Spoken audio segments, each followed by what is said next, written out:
Buenas noches, mi nombre es el Monasterio, alumno de la Santiago Mariño, y vamos a realizar un circuito de corriente alterna.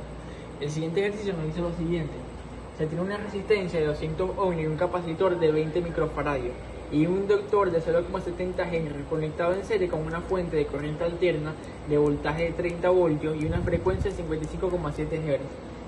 Sacamos primeramente los datos que nos da el ejercicio, que sería una resistencia de 200 ohmios, un capacitor de 20 microfaradios que podemos sobreescribir como 20 por 10 a la menos 6 por el prefijo micro, una inductancia de 0,70 Henry y un voltaje máximo de 30 voltios que será la amplitud de voltaje. Tenemos una frecuencia de 55,7 Hz y una frecuencia amplia de 2 pi por la frecuencia, y la frecuencia 55,7. Realizamos la operación y nos daría un aproximado de 350 radianes por segundo. Y lo primero que nos pide el ejercicio sería determinar la impedancia del circuito, que buscamos la resistencia inductiva y la resistencia capacitiva. Tenemos que la fórmula nos dice que sería la frecuencia amplia por la inductancia, y realizamos esta operación y nos daría un total de 245 ohmios. Y para la resistencia capacitiva sería 1 sobre la frecuencia amplia por el capacitor, lo cual nos daría un aproximado de 142,86 ohmios. Luego buscamos la impedancia, que sería esta fórmula de raíz cuadrada por la resistencia al cuadrado más la resistencia inductiva menos la resistencia capacitiva al cuadrado.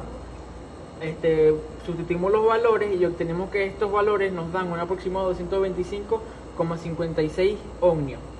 Luego nos piden una amplitud de corriente, buscar la amplitud de corriente, lo cual sería buscando una I máxima, que sería la amplitud de corriente, que sería el voltaje por la impedancia.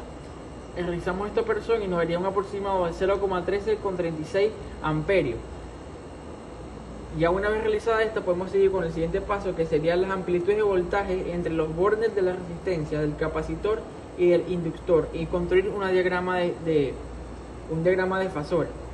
Lo primero que hay que buscar es el voltaje de resistencia, de inductancia y el del capacitor, lo cual el voltaje de resistencia sería una fórmula de intensidad por la resistencia, la inductancia por la resistencia, que sería 0,1336 por 200, que nos daría un total de 26,72 voltios.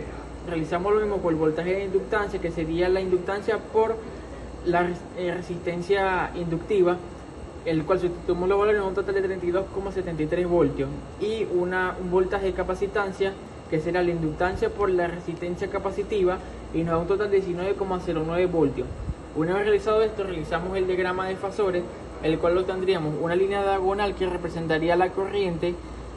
Tenemos un BC menos un BL menos BC, ya que el BL sube, ya que siempre, en este caso, el BL, que sería el voltaje de la inductancia, tira a ser mayor de los 90 grados y el voltaje de la capacitancia tira a ser menor, lo cual, ya al tener estas dos en contra, haríamos una recta, lo cual nos daría un total de 26,72 voltios, 92 voltios. A esto podemos decir que el diagrama nos muestra visualmente por qué podemos sumar los voltajes directamente. Si sumamos 22,72 más 32,73 más 19,09, que nos da un total, no nos da más de 70 voltios, lo cual es imposible porque la fuente solo da 30 voltios. El diagrama nos explica que debido a la desfase, los voltajes se pueden sumar usando el teorema de Pitágoras. Luego nos piden buscar el ángulo de fase. El ángulo de fase sería la tangente por el ángulo, donde la fórmula sería la reactancia inductiva menos la reactancia capacitiva entre la resistencia, el cual nos daría un total de 0,5107. Le aplicamos la inversa al tangente y sería un total de pi igual a la artangente del resultado que acabamos de obtener, y eso sería un aproximado de 27,05 grados. Ese 27,5 grados es igual a lo que realizamos en el diagrama de fasores. Ahora nos pedían saber si era mayor o menor, y como XL es menor a XC, que sería la capacitancia inductiva, la capacitancia capacitiva, el circuito es inductivo, ya que el voltaje de la fuente se adelanta respecto a la corriente por un ángulo de 27,05 grados. Factor de potencia y potencia. El coseno del ángulo, si tenemos la valor en un total de 0,891, Buscamos la potencia aparente, que sería un medio por el voltaje por la inductancia, sustituimos los valores en un total de 2,004 voltiamperes. Buscamos la potencia activa, que sería la potencia aparente por el coseno del ángulo, sustituimos en un total de 1785 watts.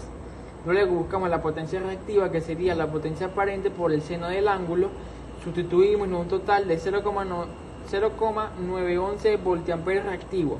Nos piden buscar luego las magnitudes instantáneas en un tiempo de 5,0 segundos. Pasamos el valor a un tiempo de 0,005 y podemos buscar las magnitudes, que sería en corriente por el tiempo. Sustituimos los valores y aplicamos que el resultado lo buscamos por el coseno de 1,75 radianes, que sería un aproximado de menos 0,238 amperios.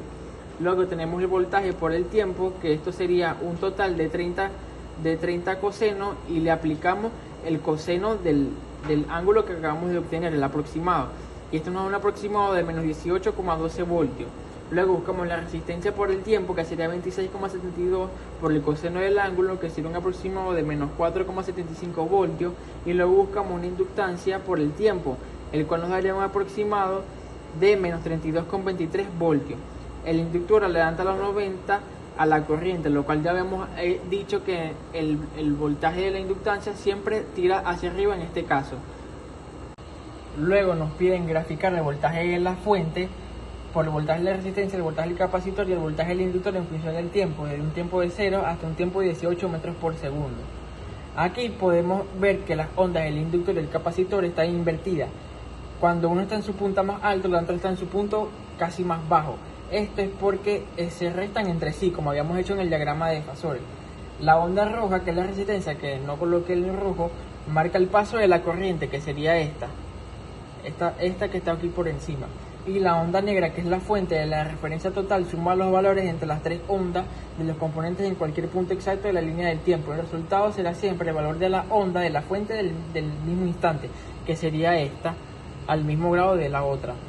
Y si nos fijamos justo en el milisegundo 5, vemos que los valores coinciden con nuestros cálculos en el punto F. La corriente es negativa, el voltaje de la fuente es negativo y el único que está en la zona positiva es el voltaje del capacitor, que sería este. Muchas gracias por su atención.